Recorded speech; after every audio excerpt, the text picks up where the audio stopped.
बिस्मिल्लाहिर्रहमानिर्रहीम, अस्सलामुअलैकुम। देसी टीवी यूएसए के साथ मैं हूं ताबिंदा गुल। आइए नजर डालते हैं अब तक की अहम खबरों पर। गजा पर कब्जे की कोशिश नाकाबिले कबूल, अक़वाम मुत्तहिदा इसराइल के खिलाफ कार्रवाई करे पाकिस्तान। नेतन्याहू का गाजा पर कब्जे का प्लान, इत्तेहादी वजीर ने हुकूमत गिराने की धमकी दे दी। इसहाक डार का तुर्क वजीर खारजा से राब्ता, गाजा में संगीन इंसानी सूरत हाल पर इजहार तशवीश। और वेस्ट इंडीज ने दूसरे वनडे में पाकिस्तान को 5 विकेटों से हरा दिया। ये थी हेडलाइंस। बढ़ते हैं खबरों की तफसीलात की जानिब। नाज़रीन, यहाँ पे आपको एक अहम खबर से आगाह करते हैं कि अक़वाम मुत्तहिदा में पाकिस्तान के मुस्तक़िल मंदूब आसिम इफ्तिखार ने मुतालबा किया है कि गाजा पर इसराइली कब्जे की कोशिश नाकाबिले कबूल है और अक़वाम मुत्तहिदा इसराइल के खिलाफ फौरी कार्रवाई करे। जबकि सलामती कौंसिल में खिताब करते हुए अक़वाम मुत्तहिदा में पाकिस्तान के मुस्तक़िल मंदूब आसिम इफ्तिखार का कहना था कि गाजा में इसराइली ताकत के इस्तेमाल को फौरी तौर पर रोका जाए। गाजा की सूरत हाल इंतहाई खौफनाक है। हमें गाजा में नस्लकशी रोकने के लिए मुश्तरका कोशिशें करनी चाहिए।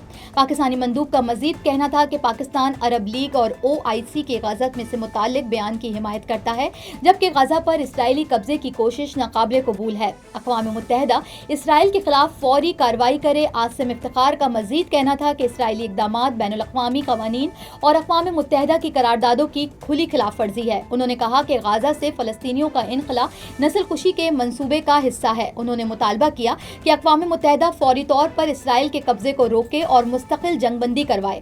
उनका मजीद कहना था कि गाजा में कहत, फायरिंग, इंसानी बहरान नाकाबिले बयान साहना बन चुका है। इसराइली काबीना का कब्जे का फैसला खतरनाक और तबाहकुन जंग का तसलसल है।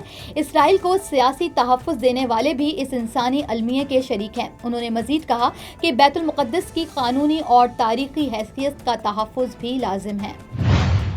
इसराइली वज़ीर आज़म नेतन्याहू की जानिब से गाजा पर मुकम्मल कब्जे के मंसूबे के ऐलान के बावजूद उनकी शिद्दत पसंद इत्तेहादी वज़ीर बेज़लेल स्मोट्रिच ने इस नाराज़गी का इजहार किया है। गैर मुल्की मीडिया के मुताबिक स्मोट्रिच ने नेतन्याहू पर अदम एतमाद ज़ाहिर करते हुए कहा कि वो गाजा में फैसला कुन फतह की जानिब इसराइली फ़ौज को ले जाने की सलाहियत नहीं रखते। स्मोट्रिच ने दावा किया कि नेतन्याहू की फौजी कार्रवाई का मकसद हमास पर दबाव डालना है, न कि फैसला कुन फतह हासिल करना। उन्होंने मजीद कहा कि गाजा में ज़्यादा सख्त और बड़े पैमाने पर फौजी इक़दामात की ज़रूरत है और अगर बेंजामिन नेतन्याहू दुरुस्त फैसले ना कर सके तो वो अपनी हिमायत वापस लेकर हुकूमत गिराने से नहीं हिचकिचाएंगे। इस तनकीद से नेतन्याहू की काबीना में दरारें वाज़ेह होती हैं, क्योंकि स्मोट्रिच जैसे शिद्दत पसंद इत्तेहादियों की हिमायत उनकी हुकूमत के इस्तेहकाम के लिए अहम है। दूसरी जानिब इसराइली अपोजिशन और आलमी बरादरी ने भी गाजा पर कब्जे के मंसूबे की शदीद मुखालफत की है, जिससे नेतन्याहू पर दबाव मजीद बढ़ गया है। Now I am American. I have citizen. I still have my Salvadorian passport and now I have my USA passport. I am a citizen of the US. Khi cầm cái hộ chiếu Mỹ, cô rất là tự hào mình là công dân Mỹ. La ciudadanía para mí significa oportunidades. Si ya tienen el tiempo que pueden hacerse ciudadanas, que lo hagan. No pierde nada uno con intentarlo. Como dicen en México, echándole ganas, todo se puede.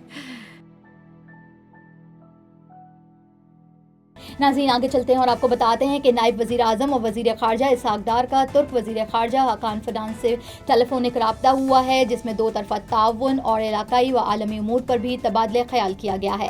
तर्जुमान दफ्तर खारजा के मुताबिक दोनों वज़राए खारजा ने Gaza में संगीन इंसानी सूरत हाल पर भी इजहार तशवीश किया। वज़ीर खारजा इसहाक डार ने इसराइल के मुकम्मल फ़ौजी कब्जे के मंसूबे की शदीद मज़म्मत करते हुए मंसूबा बैनुल अक़वामी कानून और सलामती कौंसिल की करारदादों की खुली खिलाफ वर्जी करार दिया। तर्जुमान दफ्तर खारजा के मुताबिक वज़ीर खारजा इसहाक डार ने गाजा को बिला ताअत्तुल इंसानी इमदाद की फरहमी और इसराइली इस्तिस्ना खत्म करने पर भी जोर दिया है। नाज़रीन, आखिर में आपको बताते हैं कि वेस्ट इंडीज़ ने बारिश से मुतासरा दूसरे वनडे मैच में पाकिस्तान को 5 विकेटों से शिकस्त देकर 3 मैचों की सीरीज 1-1 से बराबर कर दी है। सीरीज के दूसरे मैच में वेस्ट इंडीज़ ने टॉस जीतकर पहले फील्डिंग का फैसला किया। पाकिस्तान ने टीम में 3 तब्दीलियां की हैं, जिसमें हसन अली, मोहम्मद नवाज और अबरार अहमद को शामिल किया गया है, जबकि फ़हीम अशरफ, सुफियान मुकीम और नसीम शाह को आराम दिया गया है। बारिश की वजह से मैच 3 बार रोका गया और पाकिस्तान की इनिंग्स इनिंग्स 37 ओवर्स तक महदूद कर दी गई, जबकि ग्रीन शर्ट्स ने 7 विकेटों के नुकसान पर 171 रन बनाए हैं। बाबर आजम 0, मोहम्मद रिजवान 16, सलमान आगा 9, साइम अयूब 23, अब्दुल्ला शफीक 26 और हुसैन तलत ने 31 रन बनाकर आउट हुए। हसन नवाज 36 और शाहीन आफरीदी 11 रन के साथ नॉट आउट हुए। पाकिस्तान की जानिब से हसन अली और मोहम्मद नवाज ने 2-2 विकेटें, बल्कि अबरार अहमद ने 1 विकेट हासिल की। वाज़ेह रहे कि सीरीज के पहले मैच में पाकिस्तान ने वेस्ट इंडीज को 5 विकेटों से हराया था और अब सीरीज का फैसला कुन तीसरा मैच मंगल को खेला जाएगा। नाज़रीन, अब तक के लिए इतना ही। मिलते हैं अगले बुलेटिन में कुछ मज़ीद खबरों के साथ। देखते रहिए देसी टीवी USA, DTV NN, हमारा OTT प्लेटफॉर्म DTV Flix, जहां आप 3000 से ज़ायद चैनल देख सकते हैं। So stay tuned and stay with us. Now I am American. I have citizen. I still have my Salvadorian passport, and now I have my USA passport. I am a citizen of the US. Khi cầm cái hộ chiếu Mỹ, cô rất là tự hào mình là công dân Mỹ.